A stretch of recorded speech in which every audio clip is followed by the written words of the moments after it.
ketiga ya, ketiga yang besar ya, artinya setiap lulusan sekarang itu kita minta mengadakan acara simposium semacam ini yang tujuannya dua. Yang pertama untuk adik-adik sendiri belajar mengorganisir acaranya, pembicaranya juga dari adik-adik, namun demikian juga bisa memberikan suatu kemanfaatan bagi masyarakat. Jadi luar biasa dan insya Allah acara ini akan terus kita lakukan tidak jauh-jauh dari pelantikan dan penyumpahan dokternya. Jadi kalau sudah disumpah beberapa hari kemudian, maka diadakan acara ini. Selanjutnya sebelum saya lupa ada berita duka Dr. Husnan Effendi, dosen dari bagian Faal kita, Departemen Faal, dipanggil meninggal dunia pada pukul 08.35 tadi. Beliau adalah mantan wakil dekan dua periode sebelum saya.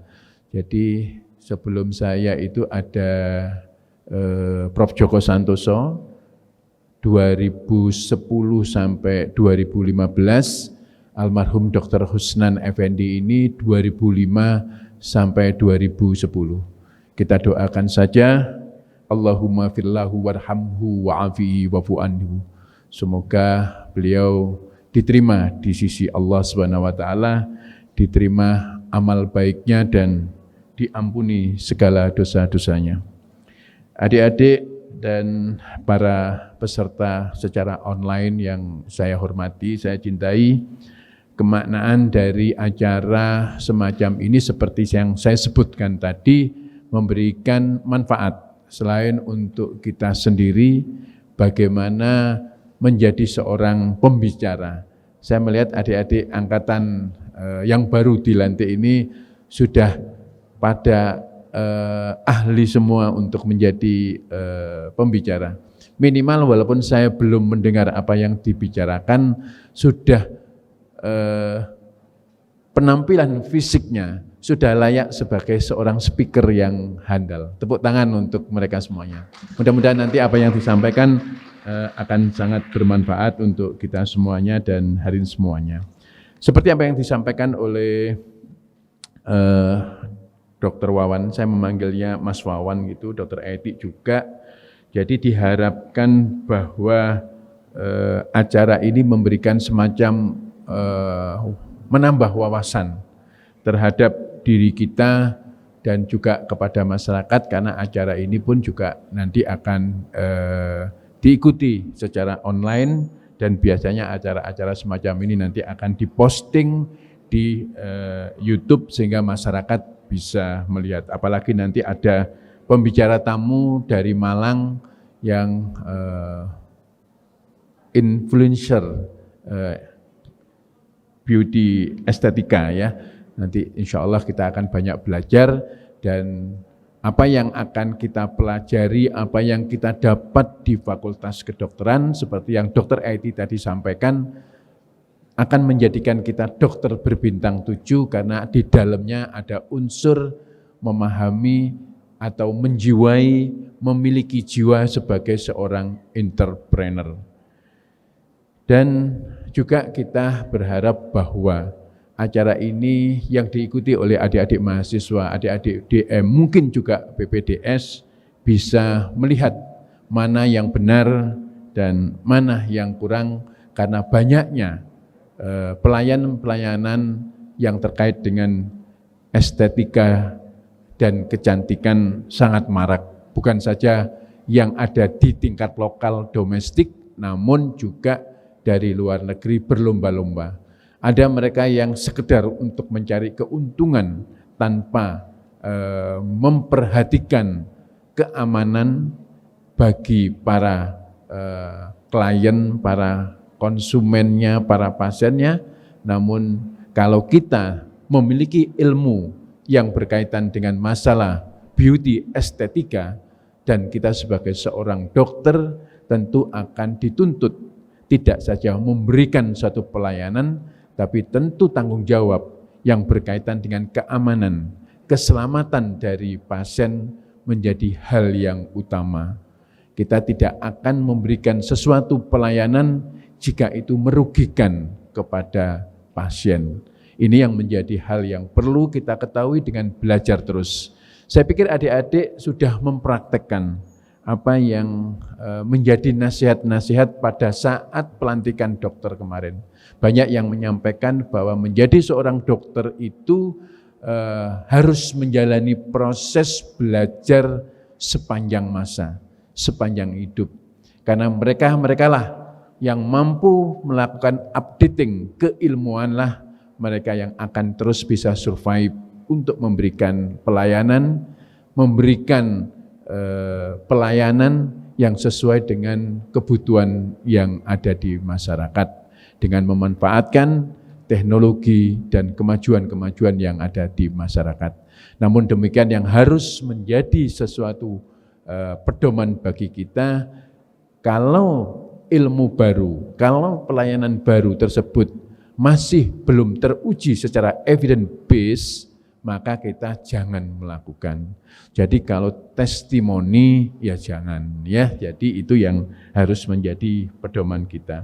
Saya pikir ini yang bisa saya sampaikan. Sekali lagi selamat bagi adik-adik baru lulus yang menjadi garda terdepan pelaksanaan acara seminar ini dengan ucapan Bismillahirrahmanirrahim. Acara simposium dengan tema Glow Up and Unlock Your Potential kita nyatakan dibuka. Lebih kurang mohon maaf. Akhirul kalam. Wassalamualaikum warahmatullahi wabarakatuh. Nanti dalam sesi seminar kita akan dipandu oleh seorang moderator yang merupakan sosok berprestasi dan inspiratif. Sebelumnya saya akan bacakan terlebih dahulu CV dari moderator kita pada hari ini. Moderator pada sesi seminar adalah Dr. Dimade Atnya Swasti atau Dr. Atnya yang lahir tahun 1998 di Denpasar. Ia adalah alumni dari Fakultas Kedokteran Universitas Airlangga dan juga pernah menjalani suatu research elective di Oita University, Jepang. Prestasi dari Dr. Atnya ini cukup banyak. Salah satunya adalah sebagai second winner dari Public Poster AMSA International tahun 2018 dan juga second best speaker Indonesian Debate Competition. Lalu juga sebagai mahasiswa berprestasi Universitas Airlangga pada tahun 2019. Selain dari bidang akademik, Dr. Atnya juga memiliki beberapa track record di bidang leadership seperti sebagai Secretary of Research AMSA Indonesia tahun 2018 hingga 2019 dan juga sebagai Chairman of Airlangga Medical Scientific Week in conjunction with Asia Pacific Conference tahun 2018. Dan juga sebagai Koordinator of External Affairs, BMKM, Fakultas Kedokteran Universitas Airlangga. Dan ini adalah beberapa pengalaman research dan publication dari Dr. Atnya seperti menjadi supervisor pada multi-center research pada 12 center pada tahun 2018, lalu juga menjadi research assistant pada multi-center research yang terdiri dari 20 center tentang anti-tuberculosis treatment in Indonesia pada tahun 2017. Ya, langsung saja kita sambut, ini dia moderator kita, Dr. Dimade Atnya Swasti. Perkenalkan, saya Atnya selaku moderator yang akan memandu offline seminar Airlangga Webinar Conference Series ke-96 yang bertemakan Glow Up and Unlock Your Potential. Pada kesempatan yang baik ini akan terdapat 4 materi yang akan dibawakan oleh 4 pembicara kita yang luar biasa dan dilanjutkan dengan diskusi dan tanya jawab di akhir sesi. Materi pertama adalah Basic Insight of Dermatology, Knowing Your Skin Type yang akan dibawakan oleh Dr. Menul Ayu Umborowati, SPKK. Sebelumnya, izinkan saya untuk membacakan kurikulum vitae beliau. Dr. Menul Ayu Umborowati, SPKK, merupakan seorang dermatovenerologis yang menempuh pendidikan kedokterannya di Faculty of Medicine Gadjah Mada University pada tahun 2000 sampai 2006. menempuh pendidikan Dermatology and Venereology di Faculty of Medicine Airlangga University pada tahun 2010 hingga 2015 dan mendapatkan board certification from the Indonesian College of Dermatovenerology pada tahun 2015. Pengalaman kerja beliau adalah sebagai staf di DV RSUD Dr. Sutomo dari tahun 2016 hingga sekarang. Beliau juga menjadi dermatologist of Skina Dermatology and Aesthetic Clinic serta ZEP Premier Belambangan Surabaya. Salah satu research and publication beliau adalah The Efficacy of Amniotic Membrane Stem Cell (AMSC) Metabolite Product and Vitamin E for Wrinkles, Spots, and Pores in Photoaging Dermatology Research and Practice 2020. Baik, langsung saja kita sambut pemateri kita yang pertama, yaitu Dr. Menul Ayu Umborowati, spesialis kulit dan kelamin. Terima kasih sudah memberi kesempatan kepada saya untuk bisa sedikit sharing. Kita mengetahui tipe kulit itu cukup penting, karena dari situ kita mulai berawal dari bagaimana kita sebetulnya harus mensikapi terhadap kesehatan kulit kita.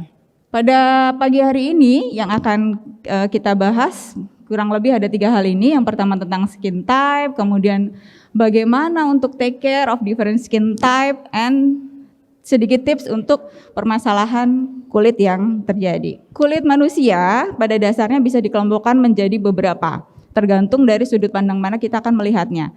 Yang pertama dan yang paling terkenal dan established secara saintifik adalah berdasarkan warna kulit, yaitu ada penggolongan menurut Fitzpatrick tipe 1 sampai dengan 6. Kemudian berdasarkan jenis kondisi kulitnya ya, skin type, ini yang mungkin lebih banyak dikenal, mulai dari kulit kering, berminyak, ataupun sensitif, yang kemudian diperbarui oleh ahli kosmetik akhir-akhir ini dengan pengelompokan yang lebih detail yang dinamakan Baumann skin type. Nanti kita akan sedikit bahas. Kita tahu bahwa warna kulit ditentukan oleh sel pigmen yang namanya melanin. Nah, melanin ini ada di kulit bukan hanya memberi warna, tetapi melanin ini sebetulnya mempunyai fungsi untuk melindungi sel kulit dari bahaya sinar ultraviolet. Ya, jadi ini melanin ada sel di dalam sel kulit dan dia berfungsi memayungi nukleus atau inti sel dari paparan sinar UV yang memiliki potensi membuat mutasi sehingga terjadi kanker kulit. Sehingga kita bisa melihat bahwa peta penyebaran warna kulit di dunia bahwa semakin mendekati ekuator, di mana intensitas sinar UV semakin tinggi, warna kulitnya semakin gelap. Karena memang dibutuhkan oleh kulit melanin yang lebih banyak untuk menangkal efek negatif dari UV light. Nih ya, kita lihat kalau kulit gelap dan kulit terang tuh sebetulnya bedanya di mana? Kalau sel penghasil melaninnya itu sebetulnya jumlahnya sama, baik kulit gelap maupun kulit terang. Tetapi yang dibedakan adalah granul-granul atau melanosom, yang namanya granul-granul tempat pabrik membuat melaninnya itu yang lebih banyak pada kulit gelap. Sehingga melanin yang dihasilkan itu lebih banyak dan lebih tersebar ke seluruh sel-sel kulit. Sedangkan pada kulit terang, granul-granulnya ini sedikit dan terdistribusi secara mengelompok. Tidak semua sel kulit mendapatkan melanin yang sama. Sehingga secara penampakan akan lebih gelap kulit yang banyak melanosomnya. Fitzpatrick, dia adalah seorang ahli ilmu kesehatan kulit dari zaman dahulu ya, yang textbooknya kita jadikan dalam turun kitab suci dalam belajar dermatologi, membagi tipe kulit menjadi 6, skin phototype 1 sampai dengan 6. Yang satu tuh yang paling terang, kita bisa lihat pada orang-orang Kaukasian yang bule putih sekali, rambutnya merah terang gitu ya. Itu tipe 1, tipe 2 pada yang agak gelap kulitnya seperti Kaukasian tapi yang rambutnya blonde gitu ya. Sampai dengan tipe 6 yang kulitnya paling gelap adalah saudara-saudara yang tinggal di Afrika. Nah, apa yang membedakan antara tipe kulit 1 sampai dengan 6 adalah responsnya terhadap sinar matahari. Kalau yang kulitnya terang, ketika kena sinar matahari, dia cenderung lebih cepat burns. Jadi kena sunburn, merah, perih, seperti itu. Tapi tidak pernah menghitam atau tan, ya, tidak pernah menghitam. Kebalikannya, yang paling gelap, kalau kena sinar matahari tidak pernah terbakar. Jadi tidak akan merasa perih, tidak merah gitu ya, tetapi always tan, selalu gosong gitu ya. Nah, kalau kita di tengah-tengah, kalau Indonesia kira-kira ya 3-4 ya. Itu ya kadang-kadang burns kalau terlalu panas, tetapi lebih sering gosong. Jadi kalau kita panas-panasan lebih sering gosongnya daripada terbakar perih atau merah gitu ya. Nah, Tuhan tuh maha adil ya, memberi warna kulit putih dan hitam itu mempunyai keuntungan dan risikonya masing-masing. Kalau warna kulit yang terang dengan kadar melanin yang sedikit, tentu saja perlindungannya dari sinar matahari semakin kecil. Sehingga resiko untuk terjadi kanker dan kerusakan berbagai struktur di kulit akibat sinar UV semakin besar. Tapi pada kulit yang gelap, risiko untuk terjadi kelainan pigmentasi lebih tinggi dibandingkan kulit yang terang. Nah, kalau tadi skin color, sekarang kondisi kulit. 5 tipe kulit mungkin sudah banyak dikenal masyarakat luas ya, yaitu mulai dari kulit normal, sensitif, kemudian berminyak, kering, dan juga kombinasi. 5 tipe kulit ini juga memiliki ciri khasnya masing-masing. Kalau yang normal tentu saja sangat jarang memiliki masalah, jadi kayaknya untuk merawatnya ya udah aja gitu, tidak sering menimbulkan masalah yang menyulitkan. Kalau sensitif, gampang merah, sedikit-sedikit perih, kena matahari panas, nyoba skincare baru yang temennya pakai panas, perih gitu ya, itu sensitif. Kalau oily, mudah kileng-kileng dan mudah berjerawat, itu permasalahannya. Sementara kalau yang kulitnya kering, sering kaku, rasanya kayak ceket-ceket gitu ya, kaku, kadang bersisik, dan sedihnya adalah mudah berkerut atau mudah terjadi kerutan. Namun kalau yang kombinasi, yang biasanya di area T-nya berminyak, sementara di pipi lebih kering, itu lebih tricky dalam merawatnya. Bagaimana kita menentukan tipe kulit wajah? Coba diperhatikan kalau habis cuci muka, dibiarkan sejam 2 jam tanpa dioleskan apapun di wajah, dan dirasakan itu adalah kondisi natural kulit. Apakah berminyak, apakah terasa kenceng gitu ya, kenceng itu artinya ketarik. Nah, kalau berminyak berarti tipe kulit kalian adalah berminyak, tapi kalau terasa kencang atau bahkan ada sisik tipis-tipis itu berarti kering. Nah, ini yang tadi sempat disinggung, Leslie Bauman, seorang ahli kosmetologi yang masa kini, mendefinisikan tipe kulit menjadi lebih banyak lagi, berdasarkan kering atau berminyak, pigmented, non-pigmented, resistant atau sensitif, atau mudah terjadi wrinkle. Dan itu menjadi tidak hanya 5, tapi 16 kelompok yang lebih rinci lagi. Ini ya, kalau berminyak tentu dia lebih aktif, kelenjar sebumnya, kemudian mudah mengkilat, pori-porinya melebar dan gampang jerawatan.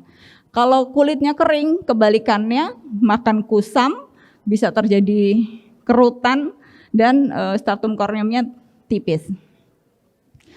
Sensitif, kulit yang sensitif oleh Bauman dibagi menjadi 4. Mudah acne type, mudah terjadi acne, rosacea type, mudah perih, panas, stinging type, dikit-dikit perih, dan allergic type. Mencoba sesuatu alergi, mencoba sesuatu alergi.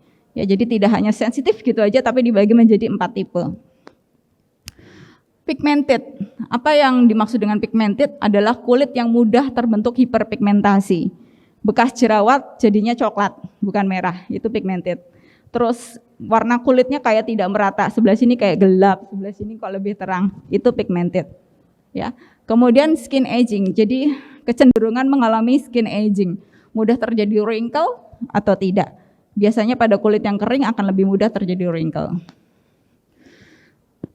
Kalau ingin mengetahui, ada beberapa pertanyaan yang bisa kita jawab, kemudian akan diformulasikan oleh kuesioner tersebut untuk menentukan tipe kulit Bowman kita yang mana.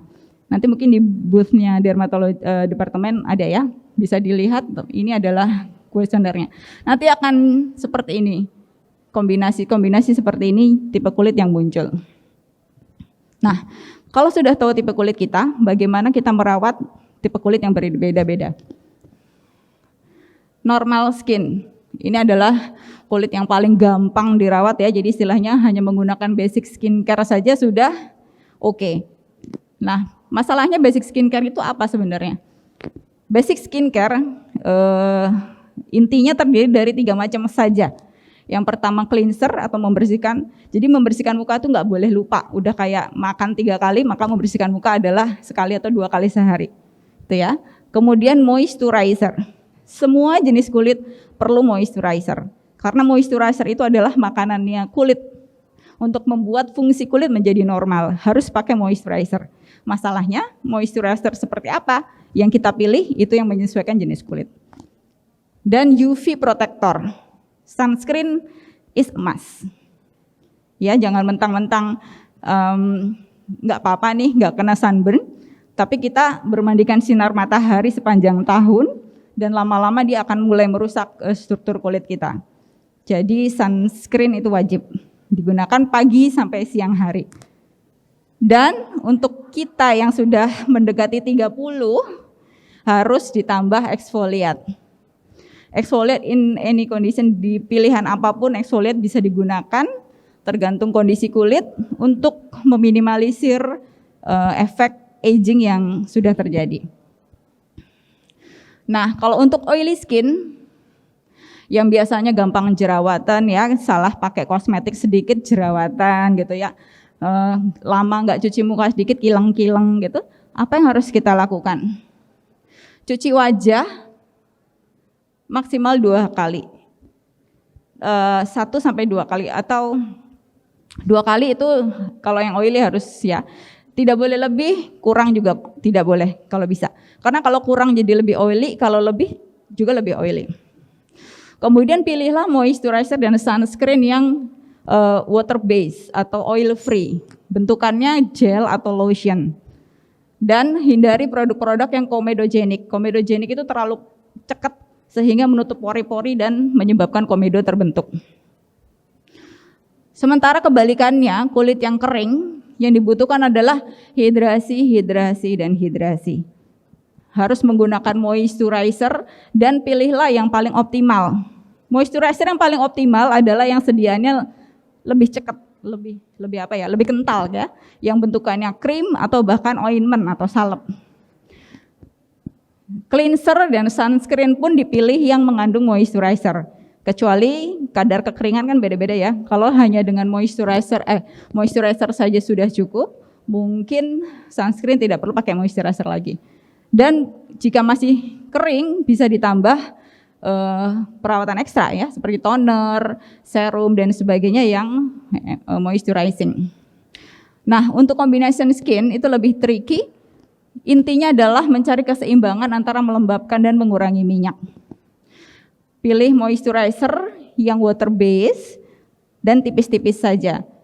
Seringkali dibutuhkan kombinasi. Jadi di area T kita harus pakai yang untuk berminyak, tapi di area pipi kita pakai yang untuk kulit kering. Kalau sensitive skin ini butuh perhatian khusus ya. Jadi harus hati-hati, jangan suka mencoba yang temennya coba. Karena kulit temennya sama kulit kita beda. Moisturizer wajib digunakan. Pilih produk-produk yang fragrance free, hipoalergenik ya, jadi yang tidak memicu iritasi. Sabun wajah pakai yang lembut, jangan yang scrub. Dan kalau mau beli produk baru, coba dulu beli sampel yang kecil dulu, dipakai seminggu ada efek apa enggak, atau minta punya temennya dikit dicoba di belakang telinga ada efek apa enggak. Kalau aman baru beli yang banyak ya.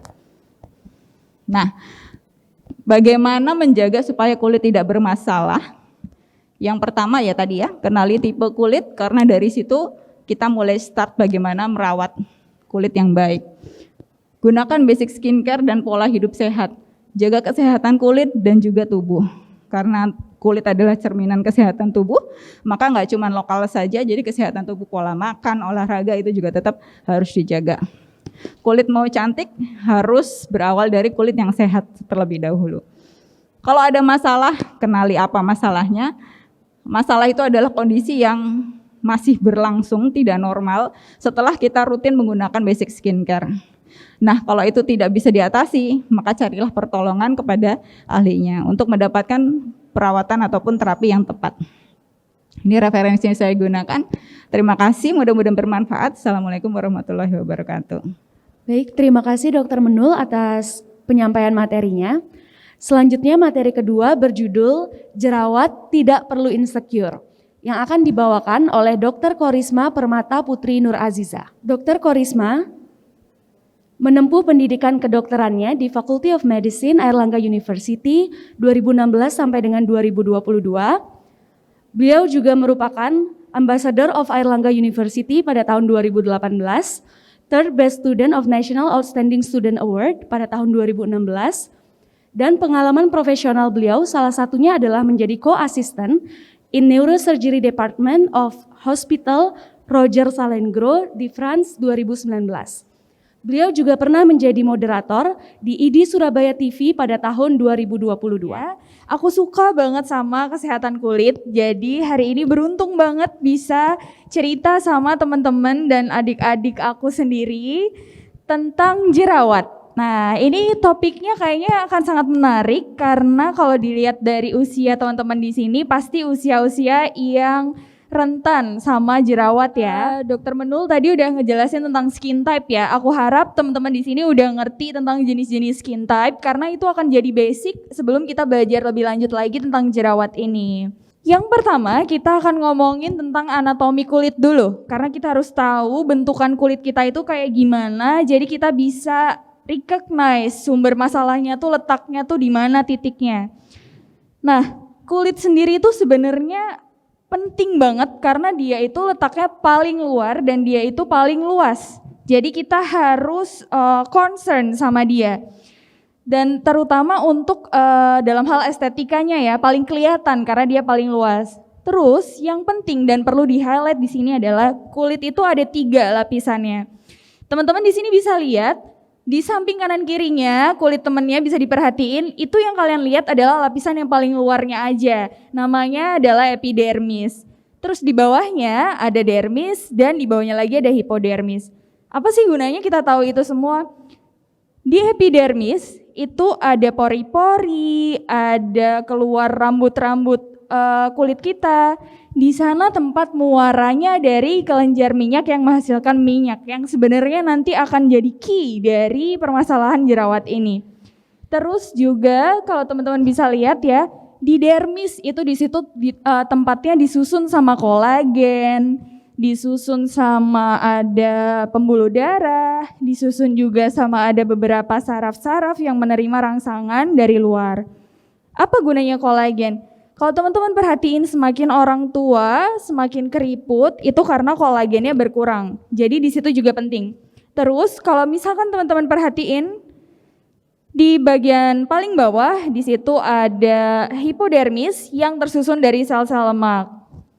Oke, itu tadi sekilas tentang kulit. Next, bisa bantu next? Ya, nah sekarang kita masuk di apa sih sebenarnya jerawat itu ya?